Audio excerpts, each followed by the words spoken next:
जय श्री राधे। पूज्य श्री सद्गुरुदेव भगवान के चरणों में प्रणाम। परम पूज्य श्री बालकृष्ण दास जी महाराज का जीवन चरित्र। भाव स्थिति की कुछ घटनाएं। ब्रज की प्रसिद्ध होली जगत विदित ही है। इसमें भी श्री हरिदास जी के लाडले श्री बिहारी जी तो एकादशी से पूर्णिमा तक सतत 5 दिन बड़ी धूम से होली खेलते हैं। बरसाने की लठमार होली तथा वृंदावन में श्री बिहारी जी की रंगीली होली देखने और उसके रंग में भीगने के लिए प्रतिवर्ष हजारों भावुक भक्त भारतवर्ष के कोने कोने से यहाँ आते रहते हैं। इस वर्ष भी बहुत यात्री आए हुए थे। श्री महाराज जी को इस रंग बौछार से भीगने में बहुत आनंद आता। आप पाँचों ही दिन दोनों समय श्री बिहारी जी के दर्शन के लिए जाते थे और रंग से खूब भीगकर गंगा मंदिर आते थे। यदि किसी दिन आप पर रंग कम पड़ता तो आप उदास हो जाते थे। इस वर्ष भी यही स्थिति रही, परंतु कई महीनों से भावावेश चल रहा था। इससे कुछ अंतर अवश्य आता था। अंतर जगत में तो आप स्वयं ही लीला मग्न रह रहे थे। इस बात को पृथक कहने की आवश्यकता नहीं है। होली के अवसर पर श्री महाराज जी के जो भी परिचित आते वे उनके दर्शनार्थ भी गंगा मंदिर में आते थे। आगरा के डॉक्टर सरीन भी श्रीधाम वृंदावन आए हुए थे। इनकी श्री महाराज जी में बहुत निष्ठा थी। ये श्री महाराज जी के दर्शनार्थ गंगा मंदिर में आए।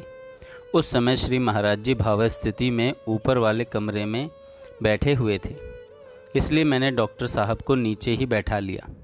श्री महाराज जी कमरे के ऊपर वाली सीढ़ी पर एक घुटना जमीन पर टिकाए तथा दूसरा खड़ा किए वाम करतल पर कपोल रखे हुए बैठे हुए थे। नेत्रों से सावन भादों की झड़ी सी अश्रुधारा प्रवाहित हो रही थी। मैं डॉक्टर साहब से बातें कर रहा था कि इतने में धड़ाम से आवाज़ आई। एकदम उठकर देखा तो श्री महाराज जी 7 सीढ़ी लुढ़क कर अंतिम सीढ़ी पर दोनों कपाटों के बीच में फंसे हुए मूर्छित पड़े हैं। दरवाजे में शरीर टेढ़ा मेढ़ा होकर ऐसा फंस गया था कि 2 व्यक्तियों ने बड़ी कठिनाई से निकाला और उठाकर श्री महाराज जी को गद्दी पर लेटा दिया। यह मूर्छा लगभग 1 घंटा रही। यहाँ एक बात स्मरणीय है कि लगभग 100 वर्ष पूर्व श्री राधा रमण चरण दास जी महाराज, जो श्री रामदास जी बाबा के गुरु और श्री गौरांग दास बाबा के दादा गुरु थे, राणापति घाट के निकट स्थित इसी गंगा मंदिर में ठहरे थे। यह वर्णन उनके जीवन चरित सुधा में लिखित है। श्री नवदीप धाम में ही आपका निवास रहा। संपूर्ण बंगाल तथा वृंदावन आपके चरित्र से परिचित है। ऐसे महापुरुष के परमाणु गंगा मंदिर में व्याप्त थे। जैसा कि आप पढ़ चुके हैं, श्री महाराज जी को सदा बाहरी व्यक्तियों से न मिलने में ही प्रसन्नता रहती। परिचय बढ़ाना आपकी रुचि के विरुद्ध था।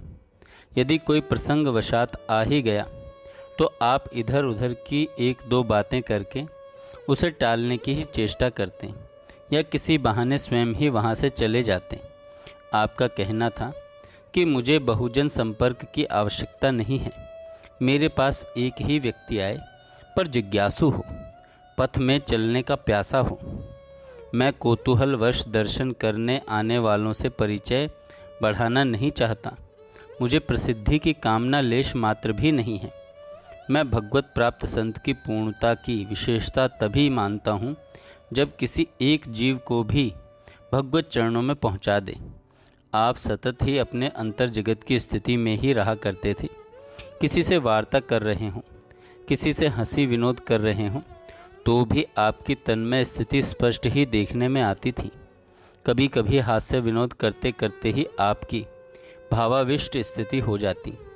कभी किसी से वार्ता कर रहे होते तो एकदम कहते, पेंसिल देना, और पेंसिल लेकर दीवार पर ही स्वरचित पद लिख डालते।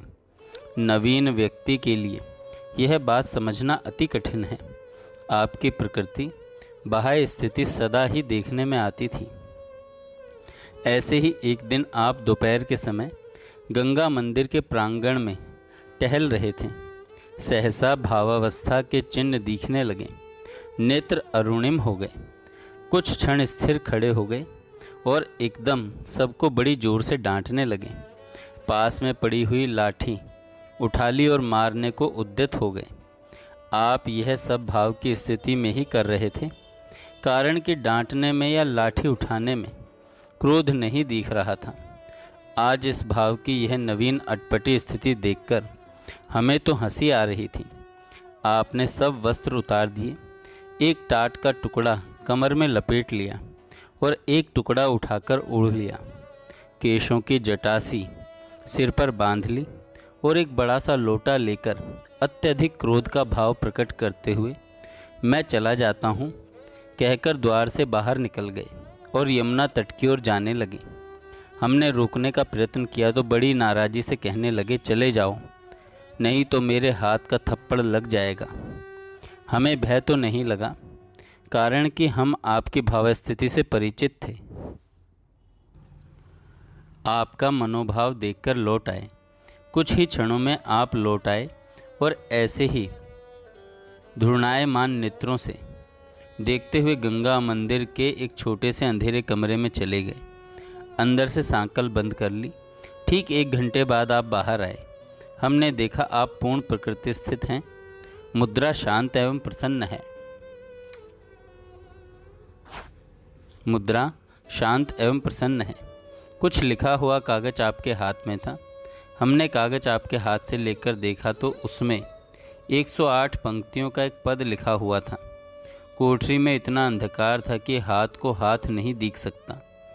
हमें यह सोचकर आश्चर्य हुआ कि इस अंधकार में इतनी बड़ी रचना कैसे लिखी होगी। इस पद में श्री कृष्ण का सुंदर वर्णन है। इसकी प्रथम पंक्ति है, कुंद मालती मल्ली पुष्पदल कमल विविध गण पक्षी सुलोभित। आप सदा भाव को गोपनीय रखने की चेष्टा करते। आप सदा भाव को गोपनीय रखने की चेष्टा करते। अधिक भाव का वेग जब बांध तोड़कर बाहर छलकता तभी देखने में आता था। आप तो जहाँ तक हो सकता संवरण करने के लिए कोई न कोई बहाना ढूंढा ही करते थे। परंतु यह कब तक? आपका सदा यह कहना था कि प्रेमाश्रु की एक बूंद भी प्रदर्शन में आना अनमोल धन खो देना है। लोचन जल रहु लोचन कोना, जैसे परम कृपण कर सोना। प्रेमाश्रु को देखने एकमात्र श्री कृष्ण ही उपस्थित हों। वे ही अपने पीत पट के छोर से अश्रु पहुँचने आ जाएं। एक दिन श्री महाराज जी परिकर सहित कलाधारी बगीचे में महारास देखने गए हुए थे। महारास लीला के दर्शन करते करते ही आपको भावावेश होने लगा। बहुत जन समुदाय रास देखने एकत्रित था। आप संकोचवश अपने को बहुत संभालते रहे, सिर नीचे झुकाए बैठे रहे। परंतु भाव की स्थिति बढ़ गई। धीरे धीरे सिर झुकाकर जमीन पर टिका दिया। मैंने पीछे से श्री महाराज जी को संभाल रखा था। रास समाप्त हो गया। सब जन समूह चला गया। आप वैसे ही मूर्छावस्था में पड़े रहे। मैंने धीरे से सीधा करके लिटा दिया। वहाँ रहने वाले 2-4 महात्मा एकत्रित हो गए। कोई पंखा करने लगा, कोई जल दे गए। 1 घंटे पश्चात जब कुछ बाह्य ज्ञान हुआ तो धीरे से आपको संभालकर गंगा मंदिर ले आए। यहाँ भी आप ऐसी ही अर्ध बाह्य स्थिति में पड़े रहे। सुबह 4 बजे फिर आपको भावावेश हो गया। मूर्छावस्था प्राप्त हो गई। उसी अवस्था में एक पद स्फुरित हुआ। प्रथम पंक्ति है, कपोल चंद्र मुख श्री परिमंडित कुंडल द्युति पर छाई। पूरा पद अली भाव निर्झर में संग्रहित है। इस प्रकार श्री गंगा मंदिर में नित्य प्रति ही श्री महाराज जी का भावोदधि उफनता रहता था, जिसकी उत्ताल उर्मियों से मणिमुक्ताओं के समान निक्षेपित पद आज उनके निज जनों की बहुमूल्य संपत्ति बने हुए हैं। नाथ द्वारा यात्रा तथा राजकोट गमन। जय श्री राधे। ये हम कल सुनेंगे।